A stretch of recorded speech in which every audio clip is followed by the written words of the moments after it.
Yes. Now, in this video, I'm going to show you the best strategy to trade supply and demand, especially for beginners. Okay, so let's get to it.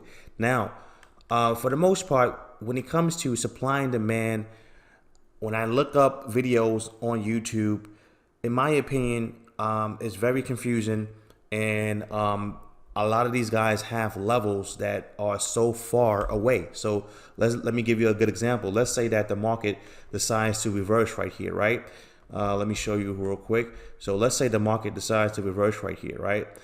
And these guys will basically look for a level right here. So this would be probably a good level right here, right? And my question is, okay, fine. If that's a level, okay, fine. But why do I have to wait that long for price to get to that level? What if price never reached that level? Okay.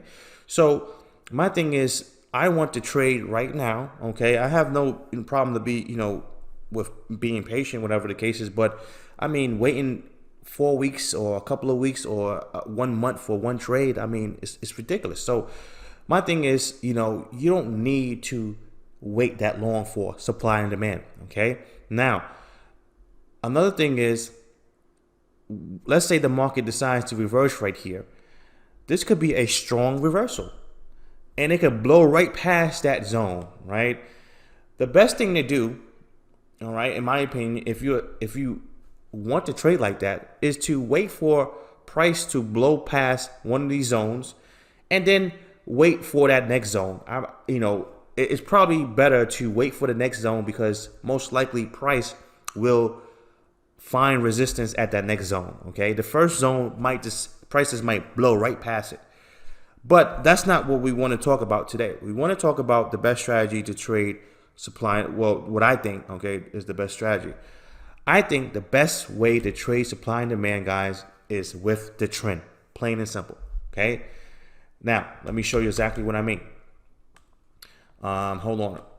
And for the most part, me personally, I don't call this supply and demand, but I got the concept from supply and demand. So that's what we're going to call it today. Okay. I usually call these UB zones. Okay. Which stands for unusual behavior, but it's the same concept as supply and demand. The reason why I don't really call it supply and demand is because this is not the way these guys teach it for the most part on YouTube. But what we're going to do is we're going to look for supply or demand, okay, while the market is trending. So let me give you a good example. The market is going down, right? We pulled back, we created a swing high right here, right? And we have multiple red candles. That's what we're looking for, guys, all right? So let me zoom in real quick. Notice how we have red right here, red candle right here, a red candle right here, a red candle right here. That tells us sellers are in the move, okay? We want price to go back to the zone. So, okay, let me give you another good example right here, okay? Price went back, pulled back, and it went right back down. It created another zone right here. Why? Guess what? Red candle right here, a red candle right here, a red candle right here, multiple red candles. That's what we want, guys, right? The market pulled back, right? And then went back down. This is a zone right here. Why? Guess what? Multiple red candles, red.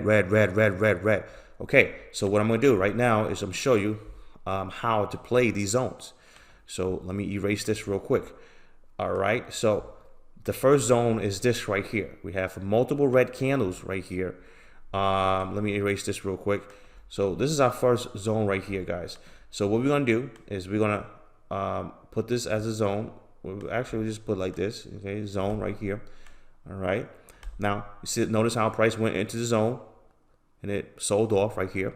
Now, this will be our second zone right here, okay. We're going to put it at the top of this candle right here. My drawing is sloppy right now, so don't worry about that. We could put this at the bottom of this candle.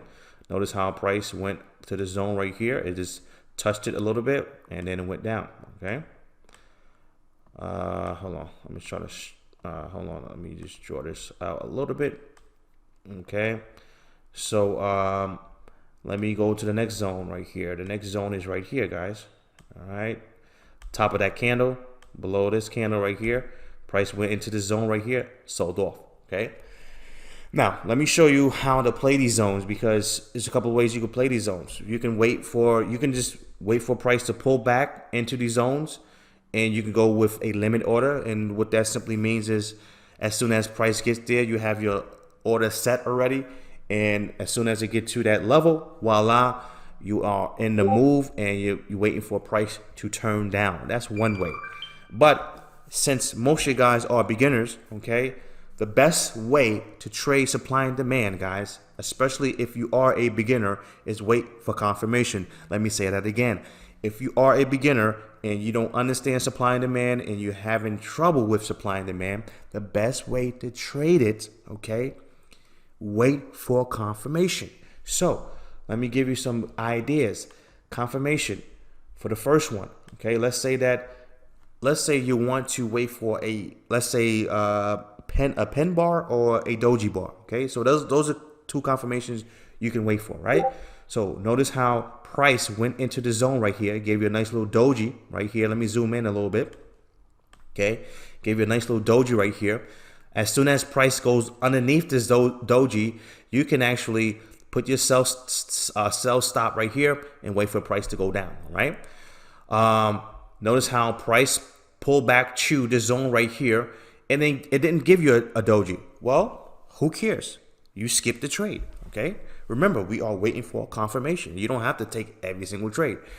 Okay. Price went down. It pulled back to the zone right here. Remember, red candle, red candle, red candle. So we created this zone right here, right? It pulled back to the zone. It created a nice little pin bar right here. All right. I put my sell stop underneath this, and notice how the price went down first before it went up, because I know you see this green candle. Before price went up, it went down. So this will be a nice little trade, a nice little one-to-one, okay, on this trade. But notice how price went right back into the zone right here, guys. Price went right back into the zone, okay? Let me stretch out the zone real quick. Hold on. Let me show you real quick. Hold this zone right here, okay? Price went back into the zone, and guess what? It created a nice little pin bar right here.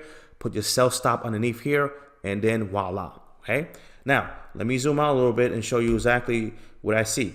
We have this nice big wedge right here, right? Price broke out of this wedge. What do we see, guys? We see a nice demand zone. Why? Because we have multiple green candles. Green candle right here, green candle right here, green candle right here, a green candle right here. Alrighty, so let's see if this zone is good when price hits back or gets back to the zone, okay? Let me zoom in real quick. Well, what do we see? We see, guys, a nice little wick right here. So we can definitely call this a pin bar right here, right? Decent sized wick.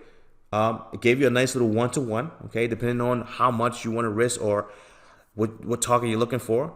Definitely gave you a one-to-one on this one. Guess what? It pulled back to the zone. Guys, listen, let me explain something real quick before I end this video. It doesn't matter if price breaks the zone. I know a lot of people would probably say this zone is invalid now because price broke the zone. No, it doesn't matter, because notice how price broke the zone just a little bit. Who cares if it breaks a little bit, okay? It went below the zone a little bit. Who cares? It doesn't matter. Price still, the candles and price is still around the zone. So guess what? What do we see right here, guys? A nice pen bar right here. You could have put your buy stop as soon as it broke the top of this bar, and guess what? Nice little 3-to-1, 4-to-1 trade, okay? So that's the best way, guys, to trade supply and demand, especially for beginners. Wait for confirmation, and also trade it with the trend, okay? If you enjoyed this video, if this video definitely helped you out, hit that like button, hit that subscribe button, okay? If you have any questions, you can definitely type it in the comment section, and I will definitely look over your questions and answer all your questions, guys. Thanks a lot for tuning in, and please have a great day.